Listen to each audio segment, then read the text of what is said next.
നമസ്കാരം. SKV ഇൻസൈറ്റ്സിൻ്റെ പുതിയൊരു വീഡിയോയിലേക്ക് എല്ലാവർക്കും സ്വാഗതം.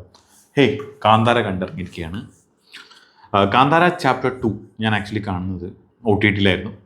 അപ്പോൾ തന്നെ ഭയങ്കര ഒരു മിസ്സിങ് ഫീൽ ചെയ്തു. കാരണം ഇതൊരു തിയേറ്റർ ശരിക്കും മിക്സ് ചെയ്തൊരു സംഭവമായിരുന്നു. അപ്പോൾ തന്നെ ഞാൻ ഉറപ്പിച്ചാണ് കാന്താര 2 അനൗൺസ് ചെയ്തപ്പോൾ തന്നെ ഇതെന്തായാലും ഫസ്റ്റ് ഷോ കാണാൻ പറ്റിയില്ലെങ്കിലും ഫസ്റ്റ് ഡേ തന്നെ കണ്ടിരിക്കുന്നുള്ളത്. അത് കാണാൻ പറ്റി. ആക്ച്വലി ഫസ്റ്റ് ഷോ ഞാനത് കണ്ട് വന്നിരിക്കുകയാണ്.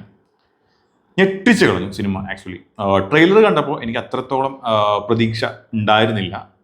ബിക്കോസ് മേക്കിംഗ് വൈസ് ഓക്കെ ആണിരുന്നു, പക്ഷേ ഇതെങ്ങനെ സ്റ്റോറി കൊണ്ടെത്തിക്കുന്ന കാര്യം വളരെയധികം ഒരു കൺഫ്യൂസ്ഡ് ആയിരുന്നു ട്രെയിലർ കണ്ടപ്പോൾ.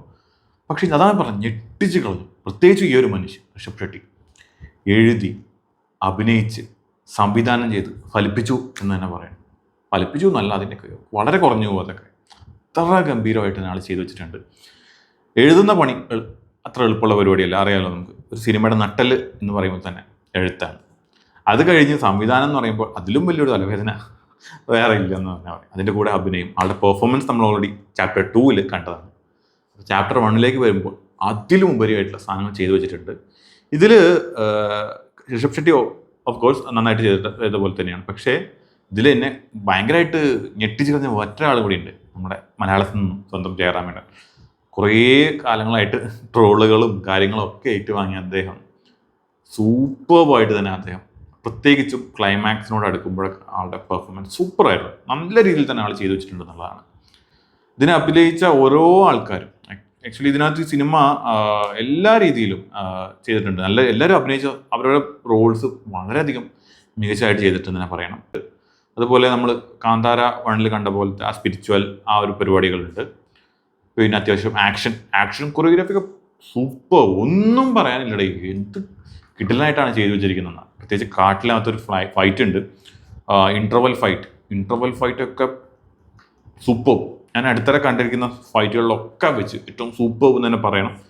അത്രയ്ക്ക് ഗംഭീരമായിട്ട് ചെയ്തു വെച്ചിട്ടുണ്ട്. എസ്പെഷ്യലി സിനിമാറ്റോഗ്രാഫിയാണ് ഞാൻ പറയുന്നത്. പൊന്നെ എന്തോന്നൊക്കെയാ പറയാനൊന്നും വാക്കുകളില്ല. ലാസ്റ്റ് വാർ സീക്വൻസ് ആണെങ്കിലും ഇപ്പോൾ ഈ പറഞ്ഞ പോലെ ഇൻ്റർവെൽ ശരിക്കും ഉറപ്പിച്ചു. ഇൻ്റർവെൽ കഴിഞ്ഞപ്പോൾ തന്നെ ഇത് ഞാൻ ആ ട്രെയിലറിൽ പ്രതീക്ഷിച്ച് വെച്ച സാധനങ്ങളല്ല, അതിനപ്പുറത്ത് എന്തോ വരാനുണ്ടെന്നുള്ളത് അത് ക്ലൈമാക്സിൽ കിട്ടി തന്നെ പറയണം. ഗൂസ്പംസ് തന്നെയായിരുന്നു. ഞാൻ ഈ അടുത്തിടെ ഞാൻ നാട്ടിലൊരു തിയേറ്ററിലാണ് പോകുന്നത്. അവിടെ ആക്ച്വലി ഒരുപാട് സിനിമകൾ ഞാൻ കാണാൻ പോയിട്ടുണ്ട്. എനിക്ക് തോന്നുന്നു ഫസ്റ്റ് ടൈമാണ് ഇത്രയും നല്ലൊരു എക്സ്പീരിയൻസ് എനിക്ക് ആ ഒരു ഇതിൽ നിന്ന് കിട്ടുന്നത്. റീസെൻ്റ്ലി എനിക്ക് കുറച്ചെങ്കിലും കിട്ടിയത് ലോകയായിരുന്നു.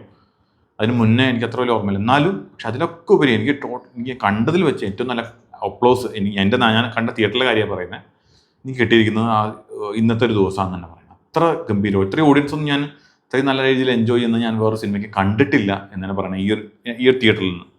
പിന്നെ കൊച്ചിയിൽ നിന്നാണെങ്കിൽ അറിയാം, ഞാൻ കണ്ട ഒരുപാട് എക്സ്പീരിയൻസ്, ആ ഒരു എക്സ്പീരിയൻസ് വേറെ തന്നെയാണ്. പക്ഷേ നാട്ടിലോട്ട് വരുമ്പോൾ അങ്ങനെയല്ല.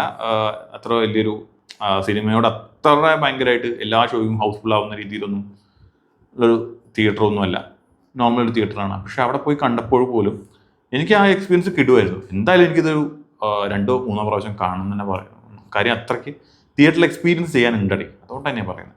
സിനിമാറ്റോഗ്രാഫിയൊക്കെ സൂപ്പർ. വരാഹരൂപം ആ ഒരു സോങ് അതാണ് OTTയിൽ കേട്ട്, അല്ലെങ്കിൽ നമ്മൾ ആ പ്ലേലിസ്റ്റിൽ എപ്പോഴും ഞാൻ കേൾക്കുന്നൊരു സോങ് കൂടിയാണ്. OTTയിൽ കണ്ടപ്പോഴും ശരിക്കും മിസ് ചെയ്യാൻ ഏറ്റവും വലിയൊരു കാര്യം എന്ന് വെച്ചാൽ ഈ സോങ് നമുക്ക് തിയേറ്ററിൽ കേൾക്കുക എന്നുള്ളതാണ്. അത്ര ഗംഭീരമായിട്ട് തന്നെ ഇതിലും വന്നിട്ടുണ്ട്. ക്ലൈമാക്സിൽ അടുക്കുമ്പോൾ അതിൻ്റെ BGM ആണെങ്കിലും സൂപ്പർ. ഇതിനകത്ത് പറയുക, ഔട്ട് ആൻഡ് ഔട്ട് നമ്മൾ എന്താ പറയുക, ആ ഒരു വേറെ ലോകത്തായി പോകും. ആ തിയേറ്ററിനകത്ത് കയറി സിനിമ തുടങ്ങിയ ഒരു 10 മിനിറ്റിനുള്ളിൽ നമ്മൾ വേറൊരു ലോകത്താണ്. പിന്നെ അവരുടെ ലോകത്ത് നമ്മൾ ഒരു ആളായിട്ട് മാറുകയാണ്. പിന്നീട് ക്ലൈമാക്സ് കഴിഞ്ഞ് ഞാനിപ്പോൾ ഈ ഒരു ഇരുന്ന് ഭക്ഷണം കഴിച്ച് ഇറങ്ങി, ഇപ്പോഴും അതിൻ്റെ ഒരു എഫക്റ്റ് മാറിയിട്ടില്ല. അത്ര നല്ല രീതിയിൽ തന്നെ എനിക്ക് ആ ഒരു എക്സ്പീരിയൻസ് കിട്ടി എന്ന് തന്നെ പറയണം. എനിക്ക് കുറച്ചുകൂടി നല്ലൊരു തിയേറ്ററിൽ കാണണം എന്നുകൂടി, കുറച്ചുകൂടി എന്താ പറയുക, കുറച്ചുകൂടി വൈഡ് ഓഡിയൻസ് ആയിട്ടുള്ള കൂടി ഇരുന്ന് കാണണം എന്ന് ആഗ്രഹമുണ്ട്. ഇതൊക്കെയാണ്. പിന്നെ കൂടുതൽ ഞാൻ ഈ സിനിമയെ പറ്റിയിട്ട് സ്റ്റോറിയിലോട്ടോ അതിലെന്താണ് നടക്കുന്നതെന്നൊന്നും പറയുന്നില്ല. ബാക്കി നിങ്ങൾ തിയേറ്ററിൽ എക്സ്പീരിയൻസ് ചെയ്യാൻ തന്നെയുള്ളൂ. അതിൽ കൂടുതൽ പോസ്റ്റ്മോർട്ടം ചെയ്യാമെന്ന് ഞാൻ അറിയില്ല. കാര്യം ഞാൻ സിനിമ ഒന്നും അത്ര കുത്തി കയറി പരിശോധിക്കാറില്ല. എനിക്ക് ആ സിനിമ അവിടെ തിയേറ്ററിൽ എൻജോയ് ചെയ്യാൻ പറ്റണം, നമ്മൾ കൊടുത്ത പൈസക്കുള്ള സാധനം കിട്ടണം, അത്രേ ഉള്ളൂ. അതിന് കൂടുതലൊന്നും ഞാൻ ആഗ്രഹിക്കുന്നില്ല. അതെനിക്ക് കിട്ടി. ഞാൻ 100% സാറ്റിസ്ഫൈഡ് ആണ് ഈ സിനിമയിൽ. ഇതെന്തായാലും അത്യാവശ്യം നല്ല രീതിയിൽ കളക്ട് ചെയ്ത് മുന്നോട്ട് പോകും. ഫാമിലി ഓഡിയൻസിനൊക്കെ പറ്റുന്നൊരു സിനിമ തന്നെയാണ്. എല്ലാവരും പോയി കാണുക എന്ന് തന്നെ പറയുള്ളൂ. OTT-യിലൊന്നും വന്ന് കണ്ടിട്ട് അവിടെ ഇങ്ങനെ ഒരു മിസ്റ്റേക്ക് ഉണ്ട്, ഇവിടെ ഇങ്ങനെ ഒരു മിസ്റ്റേക്ക് ഉണ്ടെന്നും പറയുന്നവരുടെ കൂട്ടത്തിൽ നിങ്ങളും പെടാതിരിക്കുക.